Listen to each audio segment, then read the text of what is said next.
Hello everyone. Today I am going to start a interesting topic cubes and cube root. आज आपको cube और cube root हम वैदिक math की सहायता से बताएंगे और ये भी बताएंगे इसमें कि वैदिक मैथ से करते वक्त आप जो 2-2 मिनट से 5-5 मिनट के क्वेश्चंस होते हैं वो आप 5 सेकंड में कैसे हम सोल्व कर सकते हैं। अभी तक आपने नॉर्मल मैथ से आपने क्यूब रूट और क्यूब्स निकाले हैं, बट आप वैदिक मैथ की सहायता से जस्ट 5 सेकंड में इन क्वेश्चनों को आप कर सकते हैं। ठीक है, तो आइए ज़रा स्टार्ट करते हैं।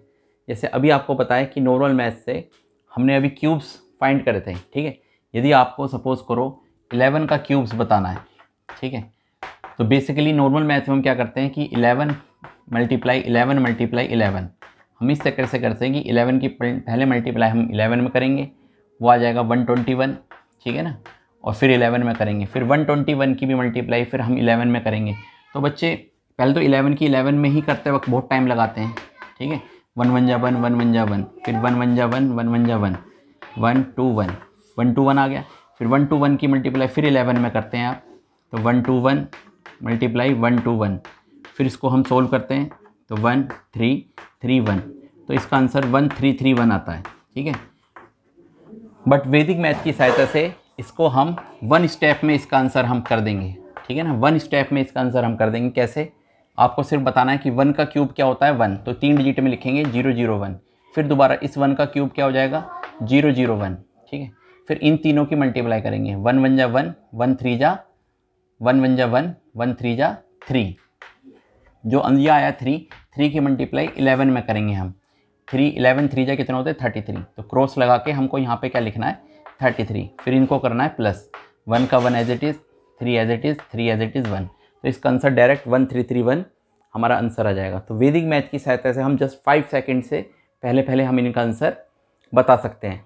ऐसी और भी क्वेश्चंस हम करके बताते हैं। जैसे सपोज करो आपको 12 का क्यूब बताना है, ठीक है, तो 12 का क्यूब नॉर्मल मैथ से हम क्या करेंगे 12 की मल्टीप्लाई 3 बार करेंगे, 12 मल्टीप्लाई 12 मल्टीप्लाई 12, ठीक है, तो 12 12 जा 144, और फिर जिस बच्चे को 144 की 12 में मल्टीप्लाई आती है वो मल्टीप्लाई करके देगा। मैं तो आपको डायरेक्ट बता रहा हूँ इसका आंसर 144 की 12 में आएगी मल्टीप्लाई करके 1728, बट बच्चे मल्टीप्लाई करते वक्त काफ़ी टाइम लगाते हैं। बट वैदिक मैथ की सहायता से आप 12 का क्यूब जस्ट 5 सेकंड से पहले कर सकते हैं इसी मेथड से। कैसे? आपको 1 का क्यूब बताना है 0 0 1, 2 का क्यूब बताना है 0 0 8, ठीक है, फिर इन तीनों की मल्टीप्लाई 1 2 जा 2 2 3 जा 6, और जो ये आंसर आया 6 की मल्टीप्लाई 12 में करनी है, 12 6 जा 72, तो क्रॉस लगा के यहाँ पे आपको 72 लिखना है और इसको ऐड करना है 8 2 7 1, तो इसका आंसर डायरेक्ट 1728 आ जाएगा। तो आपको बहुत अच्छा लग रहा होगा कि वैदिक मैथ से हम कितना समय बचाते हैं, और मैथ में यही होता है कि यदि टाइम बच गया तो आप उन क्वेश्चनों को दोबारा से रिवाइज भी कर सकते हैं जो आपने करा है, वरना कई बच्चों का पेपर इसमें छूट भी जाता है मैथ के लिए। अब देखिए और भी हम क्वेश्चंस इसको बताते हैं किस तरीके से हम प्रैक्टिस करेंगे। तो वैदिक मैथ के आप क्यूब्स इसी मेथड से आप कर सकते हैं। अब हम बताते हैं नॉर्मल मैथ से क्यूब रूट फाइंड करना, ठीक है, और वैदिक मैथ से क्यूब रूट करते वक्त कितना बहुत आसानी से इन क्वेश्चनों को हम कर सकते हैं। जैसे हमें बताना है क्यूब रूट बताना है हमें 2197 का क्यूब रूट बताना है। ठीक है, नॉर्मल मैथ से हम करेंगे 2197 का क्यूब रूट हम कैसे निकालेंगे। ठीक है, तो अभी तक आपने नॉर्मल मैथ से हम क्या करते थे क्यूब रूट निकालने के लिए प्राइम फैक्टरेशन मेथड से सोल्व करते थे।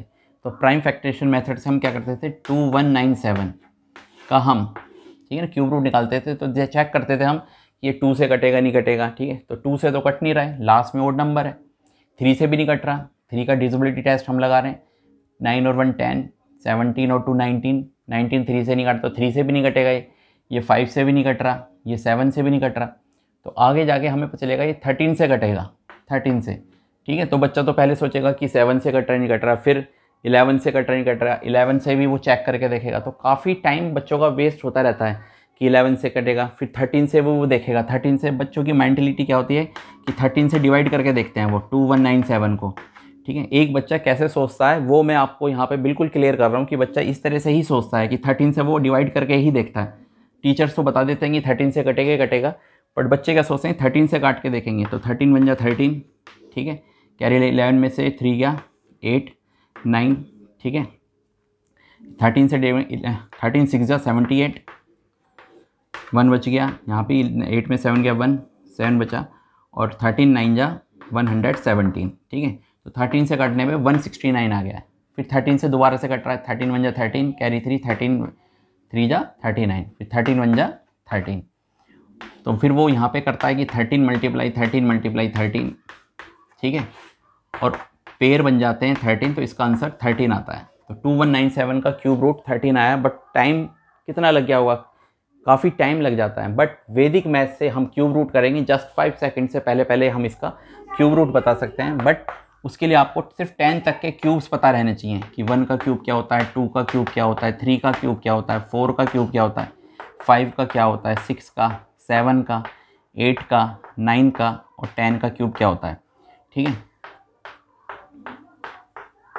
तो 1 का क्यूब होता है 1, 2 का 8 होता है, 3 का 27, 4 का 64, 5 का 125, 6 का 216, 7 का 343, 8 का 512, 9 का 729 और 10 का 1000, ठीक है।